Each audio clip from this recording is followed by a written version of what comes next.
Bueno, muy bien. 11:39. Faltan 20 minutitos para terminar esta historia que es Fraibondi. Fraibondi, quien está dentro, digamos, pasan cosas, diría. Es como el país. Sí, pasan cosas. Pasan cosas. Te vienen como tormentas. Hoy ¿viste? pasaron cosas para escribir un libro. Un libro de chistes. Sí, sí. Sí, es muy probable. Bueno, ya lo habíamos presentado, Alfredo Buglioni, licenciado Alfredo Buglioni, que es un amigo de la casa, decíamos, licenciado en Ciencias Políticas, profesor de la UCA, consultor en la Universidad Nacional de San Martín, y además ahora ha escrito un libro junto a otro amigo, Alfredo Mason, que es La irrupción de los nacionalismos en Europa, una mirada crítica del neoliberalismo global. Y a mí lo primero que me surge es, ¿por qué se te ocurrió escribir sobre esto, no? Sobre este tema en particular, digo, pues por ahí hoy, movimientos piqueteros en Latinoamérica, digamos, hay un montón. Digo, se puede hacer libros sobre eso, pero esto, a ver, digo, ¿por qué? Porque me parece interesante, creo que es la raíz de lo que vamos a empezar a discutir, o lo que se está discutiendo en realidad, ¿no? Sí, tiene una similitud muy fuerte con lo que nos ocurre o lo que ocurre en América Latina, pero la aplicación de las políticas neoliberales, de corte neoliberal, en el marco de la globalización en Europa son del sentido común, son habituales, es lo cotidiano, y vemos cuál es la reacción de la sociedad, cuál es la reacción de la comunidad, y vemos como el ejemplo más traumático lo que pasó en Grecia, la aplicación de un programa de ajuste llevado adelante por el Fondo Monetario, las instituciones de la Unión Europea, el Banco Central Europeo, el Banco Mundial, que le aplicaron gobiernos de corte conservador, pero también de cortes socialdemócratas, como Syriza, que ganó en su momento con un apoyo popular para hacer otra cosa, claro. Y sin embargo aplicó el ajuste más brutal. ¿Y quiénes son los deudores? ¿Quiénes son los acreedores de esa deuda externa, de la deuda externa griega? Son los mismos países europeos que son aquellos que quieren cobrar Alemania, más que nada. Alemania y Francia, ¿no? Claro. El gasto que tiene Grecia en gasto militar por su cercanía a Turquía, que no está dentro de la Unión Europea, es del 4.5 de su PBI. Que no lo bajan nunca ese gasto. No lo bajan nunca, en relación, por ejemplo, con Gran Bretaña, que es de 2.4, y, oh casualidad, los que le venden todo el armamento militar son Alemania y Francia. Por lo tanto, la mayor cantidad de su deuda externa son a países europeos.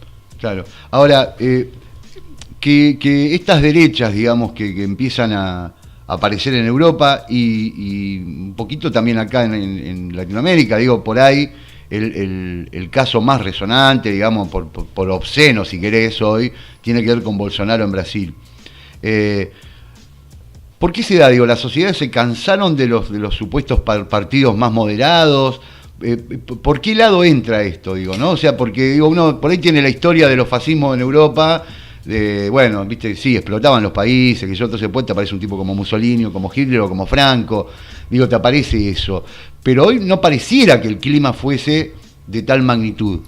Bueno, porque, a ver, hay que entender que hoy el ciudadano europeo, en general, no distingue entre propuestas de partidos distintos, entre demócratas cristianos, conservadores, liberales, socialdemócratas, han acordado una Unión Europea, estar dentro de la Unión, y han acordado la aplicación de estas políticas. Y estas políticas han empeorado sustancialmente la calidad de vida de los ciudadanos europeos. Pensemos que la Unión Europea son 90.000 funcionarios no electos por ningún ciudadano ni ningún gobierno, pero que condicionan todos los días mediante resoluciones, leyes, mecanismos, la vida comunitaria. Por lo tanto, cuando el ciudadano va perdiendo calidad de vida, va perdiendo salario, además de otros factores como la inmigración, que es un elemento también central en esta política, en esta discusión, reacciona. Y entonces el año pasado, cuando hubo elecciones en mayo y en junio en Francia, por ejemplo, el Frente Nacional de Marine Le Pen sacó 10 millones de votos. Y no son pelados loquitos, rapados, claro, que la votaron. No, son ciudadanos de carne y hueso, que son laburantes, que perdieron su trabajo, perdieron derechos, perdieron un montón de beneficios que tenía dentro de su calidad de vida, y que hoy buscan otras expresiones que lo representen. Lo mismo ADF, es decir, Alternativa por Alemania, en Alemania. Ahí lo nombrabas, las corrientes migratorias de los refugiados, y eso es un caldo de cultivo para que el nacionalismo aflore. Totalmente. ¿No? Es como que es más fácil venderle ciertas cosas al ciudadano diciéndole, ojo que te viene a robar el trabajo. Sí. Ese es el discurso. Es decir, ellos provocan, los países europeos provocan las guerras, claro, en Irak, en Siria, en el centro de África. Las guerras civiles y los armamentos los proveen los mismos alemanes, franceses. Hoy la discusión es si España sigue vendiendo armas a Arabia Saudita, que está, claro, en guerra con Yemen. Entonces, esas corrientes migratorias salen de esos países con guerra civil, con hambre, y se dirigen vía Sicilia, claro, Italia, vía España o vía Turquía, Grecia. Por eso el acuerdo del año pasado con Turquía era: nosotros, Unión Europea, te damos fondos para que los tengas ahí y, claro, que no pasen.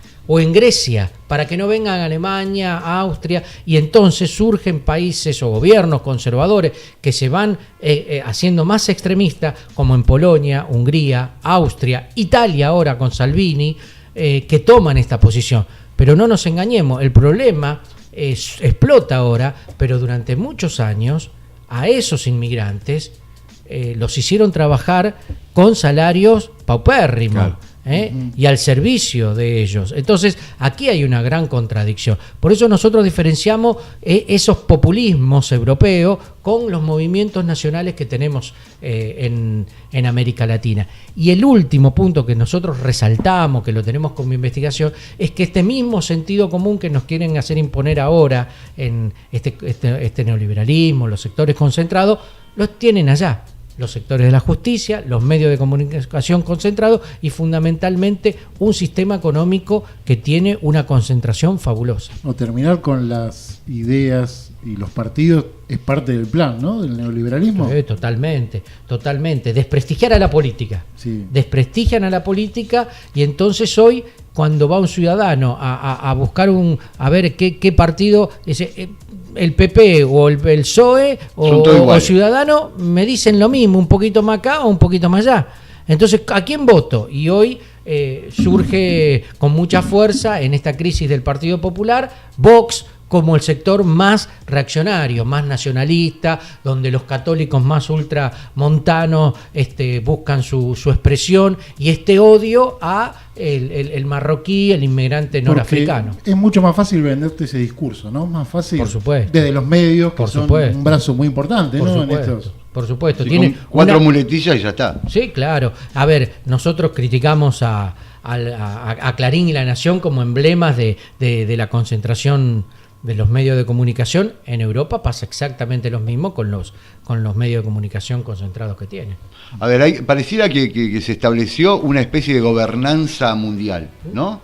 Y donde un presidente no electo por nadie, digamos, son las corporaciones, digamos, no tiene nombre, no tiene cara, y entonces cuando el enemigo está más difuso, es más fácil por ahí vender y que haya este tipo de reacciones. Ahora, el tema es: ¿aguanta Europa una problemática de esta? Te instalan un enemigo también, todo el tiempo. No, claro, pero el enemigo del pueblo, cambiando, digamos, sí, que vos no lo tenés. A ver, vos antes decías, bueno, es el imperialismo yanqui, ¿está? Y el imperialismo yanqui lo representaba X presidente según el momento histórico. O es, qué sé yo, en Europa era el nazismo, o era el comunismo, ¿está? Entonces, o era Stalin, no importa quién es, pero era ese enemigo. Hoy vos no tenés, porque no hay nadie que encarne el poder como persona. Entonces vos no podés identificar al enemigo, es mucho más difuso. Bueno, estos partidos, para cerrar la idea, estos partidos sí enfocan al enemigo. El enemigo es la Unión Europea. La Unión Europea como institución, y los inmigrantes que generan la falta de trabajo, claro, en sus propias comunidades. Y esto genera un caldo de cultivo.